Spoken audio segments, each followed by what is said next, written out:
You know I love to tell stories, and I'm going to tell you the story of the first time I visited the Pacific Northwest. That was about 8 years ago. Tom and I flew to Seattle for our cousin's reunion and a sightseeing trip. We had planned to meet several of our cousins, to go to Mount Rainier, to sample some coffee, some good food, some wines of the region, and catch up with each other as adults. Our parents were beginning to fail and die, and it was time we met together as adults. Well, like many families, we brought with us stories, and our stories contained a lot of baggage from the past. So on this trip, it was inevitable that we would trot out many of those well-worn conversations that were fraught with conflict. And much of that conflict would be about our inheritance. Now, my German-American family on my mother's side had been worried about matters of inheritance for untold generations, even before the mid-1800s, when their ancestors were lured to Houston, Texas, by the prospect of cheap land. There was conflict in the family. It was prompted by, as with so many immigrant families, by the fact that they couldn't own land and didn't get a proper inheritance in the place where they came from. Well, it is that kind of conflict that brought the young man out of the crowd that Jesus was addressing to say to Jesus, "Tell my brother to give me my fair share of the inheritance." And as often is the case with Jesus, he turns an individual's particular question back on the questioner, and then uses that dynamic to bring to light something that is of value for all who might be listening. There's a question implied here in Jesus' parable today that is for all of us. And it has to do with where we focus our attention and our energy, and therefore where our hearts are.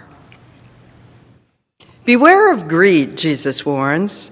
It can have you focus on things that don't lead you to life, with a capital L. In the parable of the rich fool, a man focuses solely on his own, preserving his considerable wealth, these beans, and he loses perspective on his own life. God speaks directly in this parable. Do you notice? God speaks directly to this rich fool and tells him, your life is going to come to an end today, this very night. And then God asks him, whose riches will those be? It's a challenge for all of us who have ears to hear. As with all parables, there's much to unpack here, and we can't do it all in one sermon. But we can take a look at some of the aspects. We can take this challenge personally and look inward, or we can take it as directed at all of us, as a community, as a congregation. Either way, clearly, if we let it, wealth, the getting of it, the preserving of it, the spending of it, can be a source of conflict, and that conflict can distract us from other matters. Matters that influence how we relate to one another, how we make choices about working for the common good. That's the God reality that Eugene Peterson refers to in this morning's modern testimony. God reality, God initiative, refers us back to God's priorities. And we find those priorities being told by Jesus in these many sermons and parables. But Jesus distills it down to the heart of his teaching, which is the great commandment. Love God and love your neighbor as yourself. The invitation being made in today's parable is to have God's priorities become the organizing principles at the heart of those who love God. God calls us to come together to care for the widow and the orphan, the hungry and the homeless, the sick and the sick at heart. In the beloved community that Jesus is working on calling together, those little ones are at the center, the heart. And greed and the conflict that it creates is a distraction that keeps us from participating fully in God's dream of a kingdom that works for everyone with no one left out. That is greed in the form of obsessive concern with getting and keeping physical things. In the Gospel of Matthew, where this parable is also told, Jesus says, "Where your treasure is, your heart will be also." We might add, where your treasure is, your attention is, and your heart follows. But where this particular passage in the lectionary leaves us today, at the end of the verses that Kath led, is kind of an abrupt ending, where there is very little hope of finding a way to avoid greed or a motivation to avoid greed. Because the man in the parable is very well off, right? He has a cushion against the future. Well, Jesus later speaks to a more intimate group of his followers, and there he reveals something about what is often behind greed and getting and possessing and grasping. Jesus speaks of the worry, the anxiety that is behind that leads to the kinds of grasping and conflict that he is speaking out against. Little flock, he says in the verses that follow, using the metaphor of a shepherd, little flock, do not be afraid. It is your Father's good pleasure to give you God's kingdom. You stand to inherit all that God has to offer. And what is that? It's the same sustaining abundance that God offers to crows and lilies. It is exactly what we need to live and to do what we're created and called to do. No more, no less. You and I are entitled to that inheritance as part of God's beloved creation. We don't need to focus our attention and energy on keeping and hoarding what we have. After all, it isn't really ours to keep. When we open our hearts to God and those around us, we can see that grace that is there for us and for others. Contemporary psychologist Paul Piff has looked at greed and how it affects behavior. You might want to watch some YouTubes of Paul Piff talking. It's really enlightening. But I've just grabbed a kernel for him. He's come up with a surprising conclusion that reveals something about human nature that makes it hard for us to follow God's teaching into the beloved community. Through his research, Piff has concluded that in the real world, when people have less money, they rely more heavily on their social relationships to get by. Therefore, interpersonal relations are prioritized. The rich, by contrast, can buy themselves peace, quiet, and space, plus a solution to most other problems. There's nothing like a fat wallet to cheer you up in a crisis. But that tends to isolate the rich from others' experiences. Isn't that great? Piff, in his work, has shown that, in fact, those who have less actually do better in community, actually have less hard time sharing.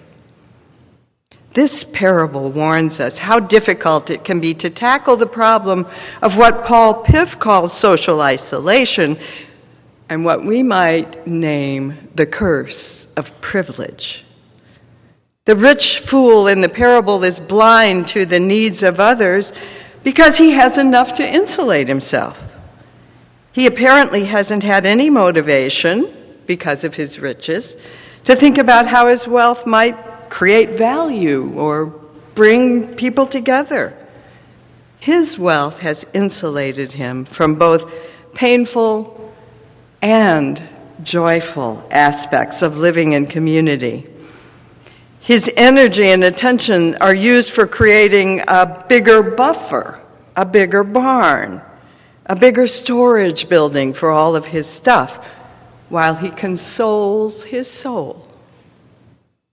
But Jesus zeroes in on the underlying motivation behind all of this accumulation. And that motivation is fear.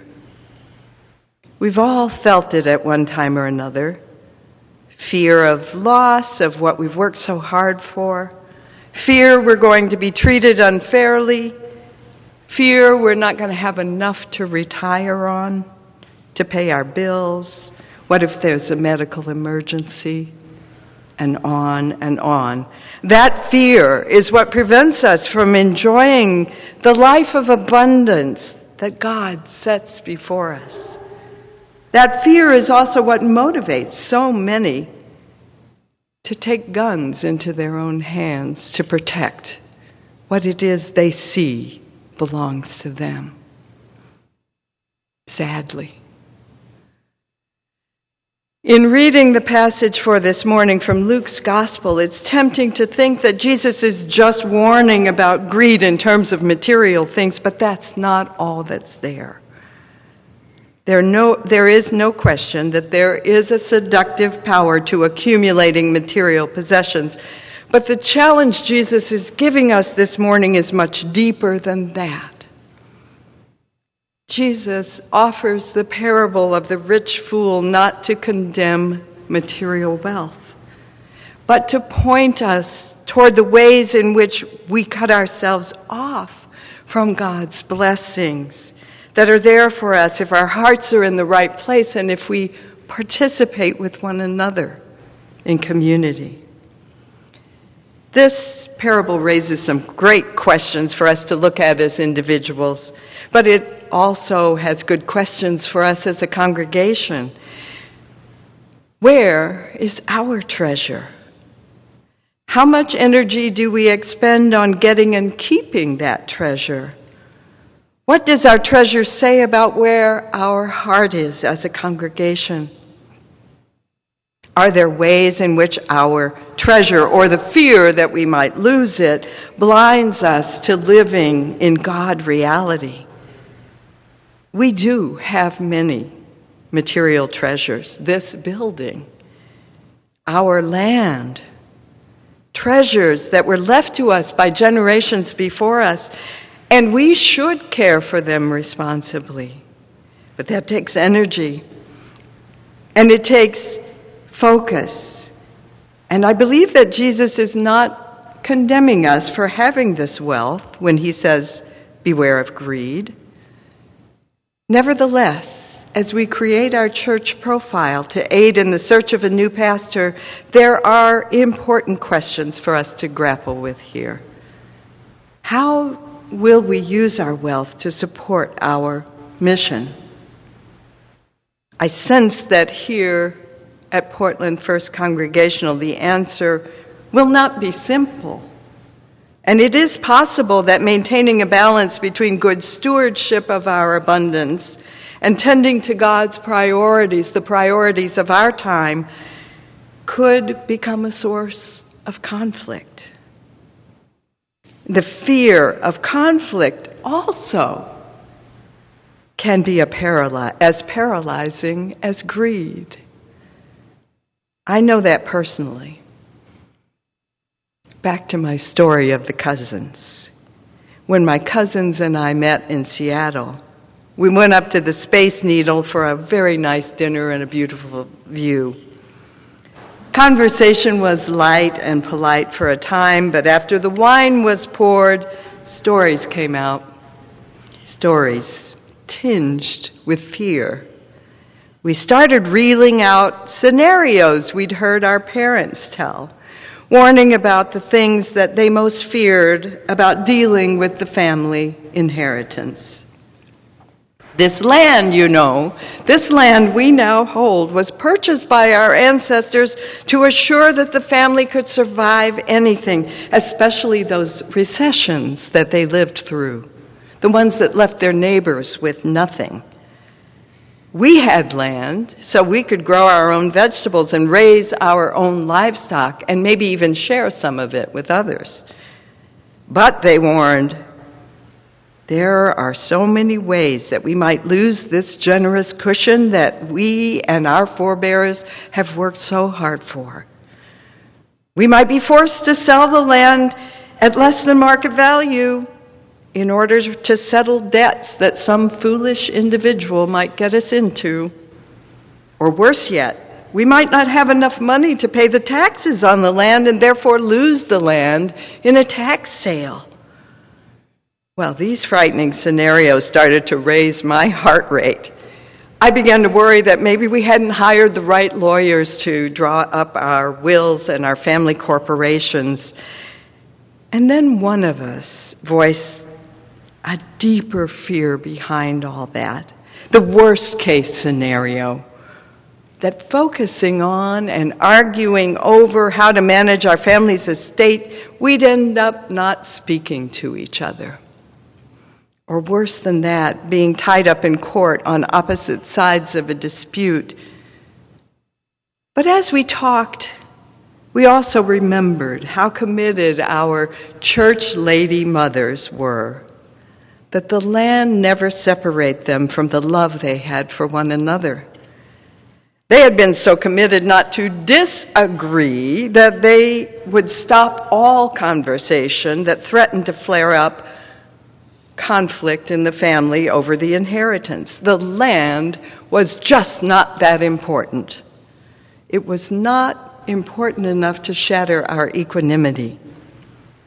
So as we cousins talked, it became clear that not talking about our inheritance, not in some way putting it to good use, was not honoring the trust we had received from our ancestors either.